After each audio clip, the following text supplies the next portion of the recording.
Shalom comunidad, somos Oscar y Luz Elena y el día de hoy fuimos invitados muy amablemente para hacer una reflexión sobre la Parashá Shemini. Nosotros somos comunitarios virtuales desde Brasil y llevamos un poco más de 5 años conectados aquí con ustedes. Tenemos 2 hijas, Emma que tiene 6 y Susana que tiene 2 años, que hacen parte de nuestra familia. Entonces, antes que nada, pues quisiera pedirle a mi esposa que nos ayude con una oración para comenzar en este día. Amado Abba, en esta hora de la noche te damos gracias por permitirnos estudiar tu palabra. Que lo que salga de nuestros labios, Señor, sea guiado por tu Santo Espíritu. Y que no digamos más de lo que debemos, pero tampoco menos de lo que tú quieres decir, Padre. Padre, permite que haya un corazón dispuesto, Señor, no solamente en nosotros, sino en aquellos que escuchan este mensaje, Señor. Y que seas tú, Señor, trayendo convicción, redarguyendo, Señor, o enseñando, Señor, lo que tú crees que corresponde, Señor, al tiempo que esta persona o que quien nos ve, Señor, necesita, Padre. Gracias por tu inmenso amor y misericordia, por permitirnos acercarnos a ti y permítenos, Señor, aprender a caminar para poder llegar, Señor, a la estatura, Señor, de nuestro amado Mesías, Yeshua HaMashiach. Te damos gracias en el nombre de tu Hijo. Amén y amén. Bien, entonces, a manera de introducción, pues, ya hablando de la Parashá en sí, podemos decir que es la número 26 del orden de la Torá y que va desde Vaikra 9.1 hasta Vaikra 11.47, que la palabra Shemini significa octavo y que en grande manera los temas principales que esta Parashá aborda son las instrucciones del inicio del ministerio de los Kohanim, cuáles son esas instrucciones que ellos reciben de Moshe, la parte de una siguiente parte en donde se presenta la muerte de los hijos de Aarón, y después finalmente se explica cuáles son las leyes de Kashrut.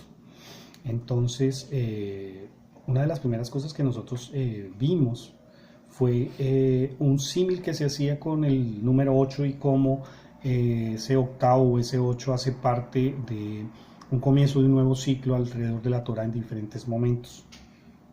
Entonces, si quieres por favor explicar un poco más. También vimos que el número 8 ha sido relacionado con la conclusión, digamos, de la preparación del oficio de los Kohanim. Corresponde al octavo día en el cual es realizada la circuncisión para un recién nacido, varón obviamente. Es la resurrección, el día de la resurrección del Mesías. El número de personas que salió o fue salva del arca de Noé. Y el inicio de un nuevo ciclo en el milenio con nuestro Mesías Yeshua cuando Él retorna. Y una pequeña reflexión que nosotros pensábamos era que ¿qué me enseña esta parashá sobre cómo debo presentarme delante del Eterno, considerando que cada uno de nosotros cuando recibió al Mesías inició un nuevo ciclo? Y ese nuevo ciclo es con relación a mi fe y con relación a mi postura delante de Dios. Entonces, en ese sentido, digamos, nosotros intentamos ver esta parashá pensando en eso, en cómo este nuevo ciclo, en mi nuevo nacimiento con el Eterno, yo debo presentarme ante Él para poder realmente agradarle y ver la manifestación de su gloria en nuestra vida. Bueno, entonces, digamos que quisiera que leyéramos la parte de Levítico 9.7, que es como la siguiente parte que nos parece interesante mostrar. Levítico 9.7. Después Moisés le dijo a Aarón: acércate al altar y ofrece tu sacrificio expiatorio y tu holocausto. Haz propiciación por ti y por el pueblo. Presenta la ofrenda por el pueblo y haz propiciación por ellos, tal como el Señor lo ha mandado. Entonces nosotros estábamos buscando y encontramos que Maimónides por lo menos decía que cómo se encontraba Aarón en ese momento. Entonces, que probablemente fue ahí cuando Aarón se dio cuenta que recordó el pecado que había cometido con el becerro de oro. Entonces, que tal vez esa sensación de Aarón de no estar preparado para comenzar a actuar como como Cohen era algo muy importante y cómo podría marcarlo eso. Entonces que tal vez Moshe precisamente vio esa, tal vez, no sé, indecisión o esa culpa que él tenía y le dijo precisamente la palabra acércate, como le recordó que el altar había sido para expiar pecados y finalmente él ya había sido perdonado. Pero pues que aquí entonces, cuando nosotros somos perdonados, ya realmente nos podemos acercar ante Adonai. Entonces, y pues más nosotros que somos perdonados a través de nuestro Mesías. Entonces, hay a veces algo importante que debemos tomar en cuenta y es que nosotros nos dedicamos a pedir perdón todo el tiempo y a veces olvidamos qué fue lo que pecamos. Y nos dedicamos en una actitud automática solamente a pedir perdón. Y pedimos perdón y sabemos que somos perdonados. Y como no tenemos un recuerdo vivo de lo que realmente falló, a veces recaemos. Entonces, una idea que nosotros queríamos proponer era que cuando tú estés pecando, cuando tú estés pidiendo perdón por un pecado, que realmente recuerdes cuál fue ese pecado y intentes de verdad reconciliarte y hacer las cosas bien. O sea, a veces que deje de ser algo automático en el día a día. Uno de los puntos que ahí también nosotros veíamos es que Aarón fue confrontado frente al símbolo, digamos, de su pecado, y muchas veces nosotros somos confrontados frente al símbolo de lo que nosotros hemos fallado, pero no lo hace el Eterno a veces solo para hacernos sentir culpables, sino también para recordarnos de dónde Él nos sacó y para recordarnos de una manera consciente de la misericordia que Él tuvo con nosotros y tener una actitud de gratitud delante del Eterno. Y otro punto que habíamos visto era que a veces nosotros podemos tener temor para asumir un nuevo rol y debido a que hemos pecado de alguna u otra forma, pero el acercarnos nos permite saber, digamos, que ya hemos sido perdonados. Entonces, un ejemplo que nosotros estábamos conversando era pensar en alguien que quiere servir al Eterno, digamos, en un ministerio, pero que ha cometido adulterio, digamos, en el ministerio de parejas. Y él no se siente digno para acercarse, pero el hecho de que el Eterno en algún momento lo coloque en una situación donde debe recordar cosas en las cuales él falló puede también llevarlo a que pueda bendecir, a que pueda tener una trascendencia mucho mayor en la vida de otros, inclusive en la de él mismo, sabiendo de que pudo haber sido levantado y fue levantado por el Eterno y que esa situación pasada literalmente se quedó en el pasado, pero el ser consciente, como decía mi esposo, le permite ver o dimensionar desde otra forma su error y la misericordia del Eterno para con él. Bien, entonces, ya ahora queremos avanzar un poco en la parte de otra parte que es Levítico 9:5. Dice, los israelitas llevaron hasta la tienda de reunión lo que Moisés había mandado, y toda la comunidad se acercó y se quedó de pie ante el Señor. Y Moisés le dijo, esto es lo que el Señor les manda hacer, para que la gloria del Señor se manifieste ante ustedes. Entonces, bien, en esa primera parte lo que queremos mostrar es cuáles son las indicaciones que Moshe le da precisamente a Aarón. Le dice, mire, ustedes tienen que hacer estas instrucciones y la gloria de Adonai se va a presentar. Entonces, en el 9:22, ¿qué pasa? Aarón levantó las manos hacia el pueblo y los bendijo. Una vez que terminó de ofrecer el sacrificio expiatorio, el holocausto y el sacrificio de comunión, se retiró del altar. Entonces nosotros creíamos, bueno, y después sigue la parte del 23.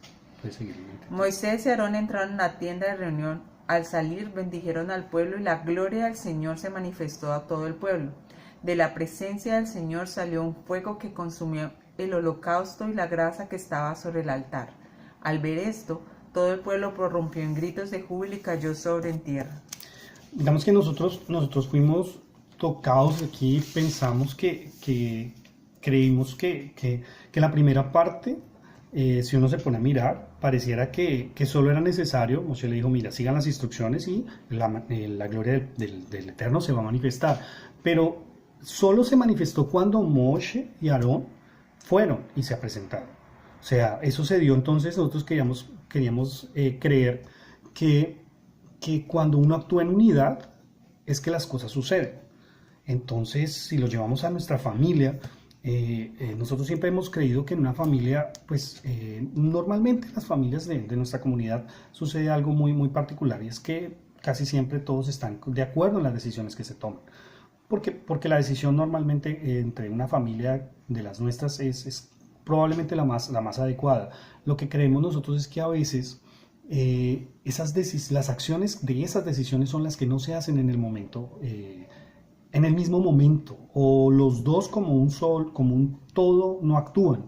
Y por eso a veces es que el padre no se revela como nosotros creíamos que debería hacerlo. Entonces lo que nosotros pensábamos era que a pesar de que tú tengas la misma posición que tu esposo, también actúes al mismo tiempo y lo ayudes a llevar una actitud referente a lo que han decidido. Que tal vez de esa manera sea mucha más, sea mejor, sea mayor la gloria que el Padre vaya a dar para ustedes. Esa era la primera reflexión que queríamos dar. En ese punto también nosotros veíamos que a veces nosotros nos preguntamos como familia, pero ¿por qué no vemos la gloria del Eterno todo el tiempo si finalmente los dos somos creyentes y finalmente, digamos, estamos haciendo lo que el Eterno nos mandó a hacer? Que fue, digamos, el caso cuando Aarón se presentó, que él hizo lo que le mandaron a hacer, pero solito no pasó nada, sino cuando Aarón y Moisés entraron a la tienda y salieron fue que sucedió algo. Y como dice mi esposo, creo nosotros pensábamos que tenía que haber una relación tanto temporal como en la decisión, como decía Oscar. Y de verdad, como mujeres, nosotros a veces tendemos a creer que el tiempo, a veces en nuestro afán, queremos que todo sea en el momento que a nosotros nos parece. Y somos a veces impulsadas a querer hacerlo y querer que la gloria del Eterno funcione porque nosotros ya calculamos que A más B daba la forma correcta. Pero el ponernos en unidad con nuestra pareja, el ponernos en unidad con nuestro esposo permite que realmente la gloria del Eterno pueda bendecir lo que nosotros estamos haciendo. Entonces, como mujer, yo a veces siento que uno se inquieta más en querer impulsar que las cosas sucedan, porque creemos es que es nuestro tiempo. Pero cuando caminamos juntos, digamos en el caso como familia, permitimos que realmente en el tiempo correcto esa gloria pueda estar manifiesta en todo sentido en nuestro hogar principalmente. Bueno, entonces digamos que ya pasando como a la segunda parte, pues es ya la muerte de los hijos de Aarón, ¿no? Perdón, de los hijos de Nadab y Abiú, ¿tá? Entonces podríamos, bueno, realmente sabemos que es uno de los factores que más explicado está, ¿no? Que profundamente explicado está, obviamente, y se dan muchas razones de por qué ellos murieron.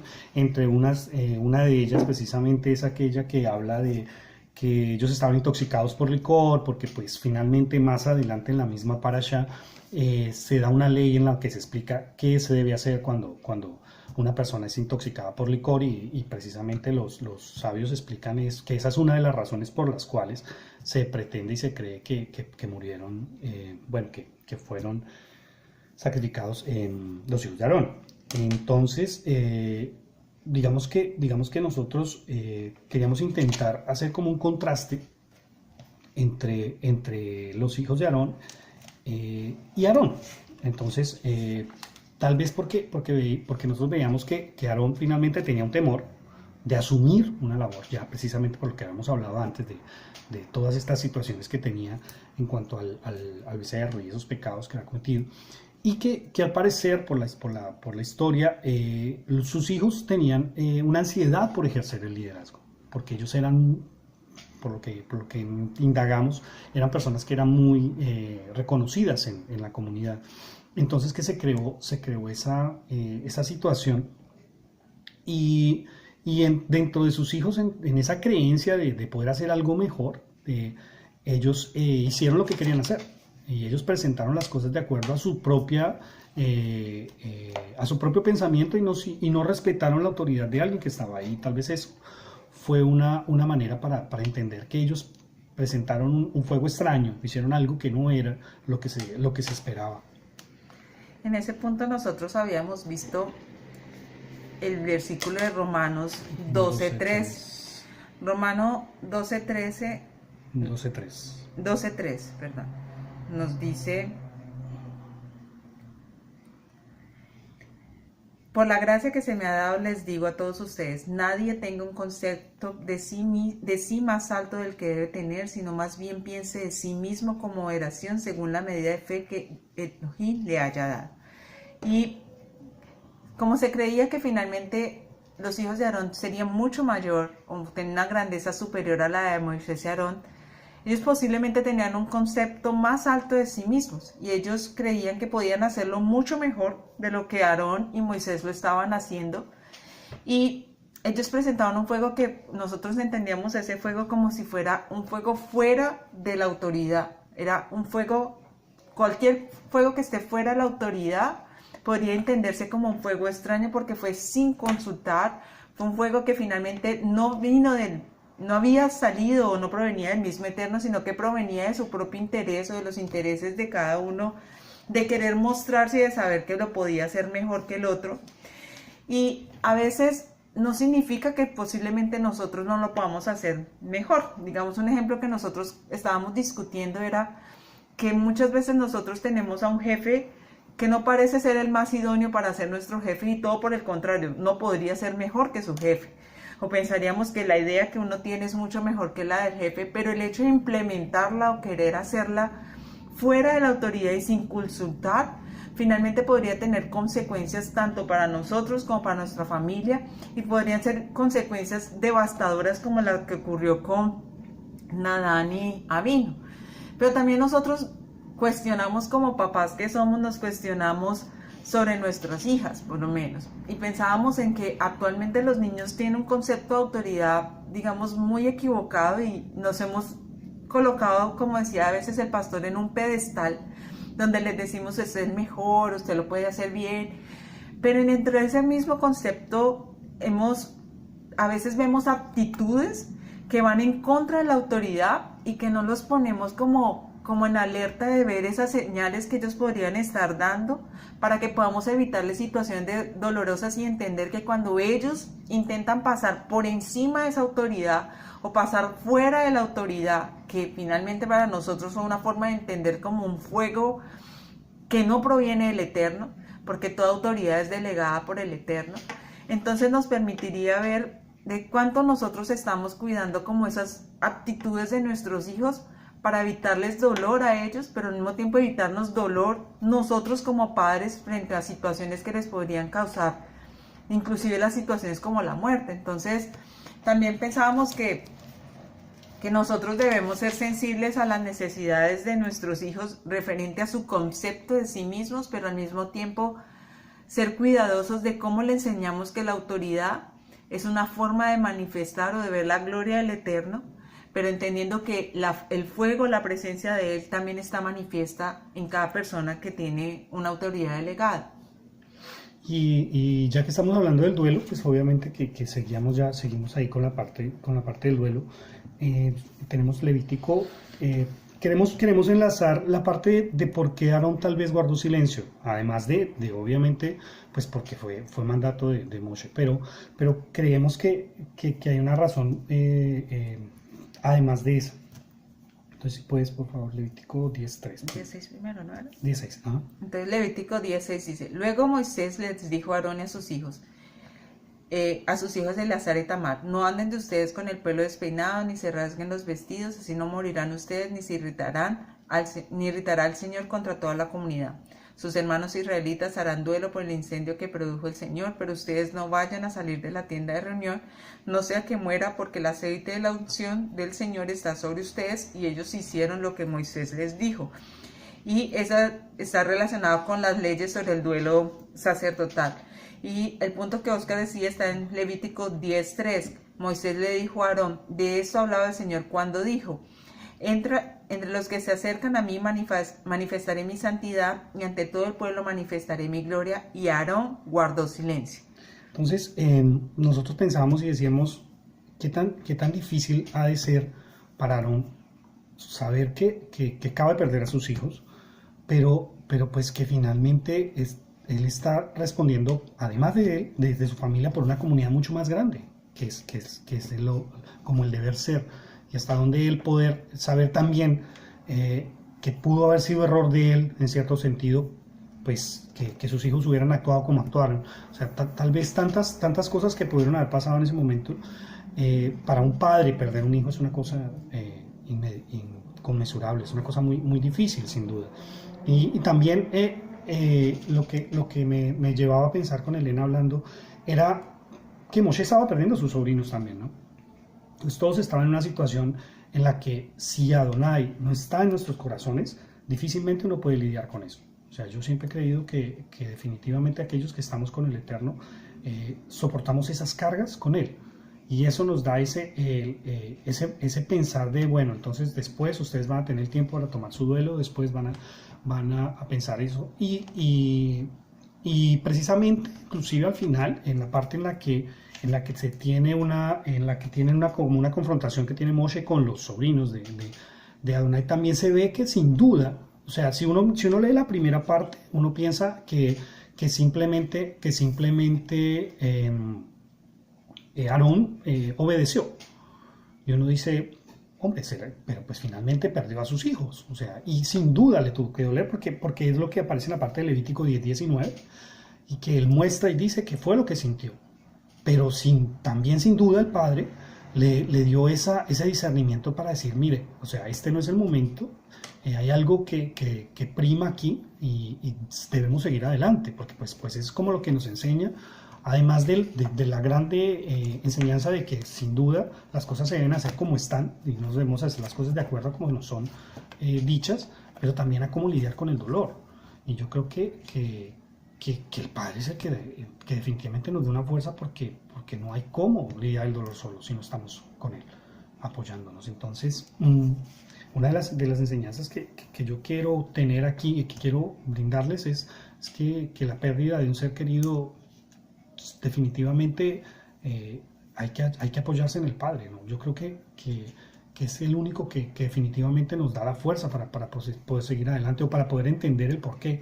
Porque a veces el dolor nos nubla y no nos permite actuar y a veces se vuelve una excusa inclusive para nosotros actuar de la manera correcta porque nos excusamos en el dolor y no seguimos adelante. Entonces yo creo que orar para que el Padre nos dé fuerza para entender, que es lo que normalmente la gente pide, pero también que nos dé fuerza para continuar o para tomar las dos determinaciones y no hundirse más en el dolor. Entonces, esa queríamos que tomar esa idea de la parte del duelo. Ya finalmente, entonces, para finalizar la tercera parte, es la que corresponde a las leyes de Kashrut. Entonces, ya en esta finalización de la parashá, pues se establecen entonces las leyes en cómo debemos comer, cómo debemos alimentarnos, qué tipo de animales debemos comer, qué tipo de peces debemos comer, y cada una de las definiciones de cuáles animales debemos o no comer. Ahora que escuchaba a Oscar, recordé una frase que utilizaba el rabino Jonathan Sacks, que decía que para entrar en un espacio y momento sagrado es necesario renunciar por completo a la iniciativa y el deseo humano. Y sin duda, posiblemente en el momento del duelo, del dolor, o de querer hacer las cosas a nuestra manera, pues siempre uno quiere colocar primero lo que uno siente y lo que uno considera, pero a veces es necesario pensar en la trascendencia de las decisiones que uno tiene y de lo que debe hacer para poder continuar, que fue más o menos lo que queríamos manifestar o expresar. Y una de las cosas cuando pensábamos o veíamos las leyes de Kashrut, finalmente nos hablan de santidad, de decidir no cómo o cómo. Pero a lo largo de la parasha nosotros vimos como que había un hilo conector entre todas las situaciones, en el sentido de que había una situación donde debíamos tener un concepto adecuado de nosotros mismos y dejarnos guiar o utilizar la autoridad delegada o dejarnos guiar por esa autoridad sin querer pasar por encima de ella. El hecho de poder dejar en algunos momentos, mis sentimientos o mis emociones, por más duras o complejas que sean, como la pérdida de un ser amado. Y el hecho de decidir no comer o comer una cosa, y todos en común nosotros hallábamos una que es uno de los frutos del Espíritu Santo, que se llama dominio propio. Y nosotros veíamos que la parashá Shmini nos hablaba todo el tiempo de cuánto el Espíritu Santo, cuando inicia un nuevo ciclo, también nos enseña a tener el dominio propio y dejar que el Espíritu Santo pueda moverse para que ese fuego que transforma y que siempre nos va a llevar a algo, nos pueda permitir ver la gloria del Eterno.